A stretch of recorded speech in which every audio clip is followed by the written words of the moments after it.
Hello guys, जय जगन्नाथ। आशा कर आपण मैंने बहुत भल थे। यहाँ आमर गौशालार सेकेंड वीडियो। आप पूर्वर गोटे वीडियो आसला आपण मैंने देखी थे। जदि न देखी जाकि देखी नियंतु। देखंतु आमे एठी यथासंभव चेष्टा करुचु आम पाखे जहाँ भी गाई गुड़ा अच्छा देखो आप सबूतक देसी गाई देखो आमर एथिरे आपण अन्य कौन ब्रिड पाइबेनी देसी गाई। कारण देसी गाईर क्षीरटा ना मनीष शरीर पे बहुत उपयोगिता।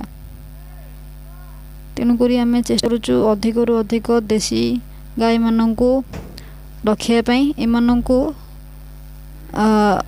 बर्तमान छोट छोट बाछुरी गुड़ाक जी बाछुरी बाहर अच्छा से माँ क्षीर दौरान देखते गोटे सुंदर छोट बाछुरीटे हो 10 दिन पाखापाखि हम बड़े सुंदरटे यहाँ बहुत छोट हो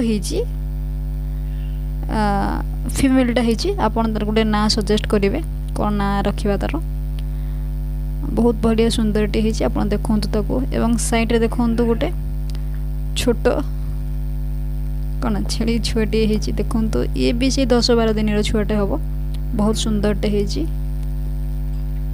या भी देखो यार भी रिसेंट 5-6 दिन छुआटा केते केमती कौन देखा जाउची कहतु। आपण सजेशन दिंतु आउ को टॉपिक रे वीडियो करबा।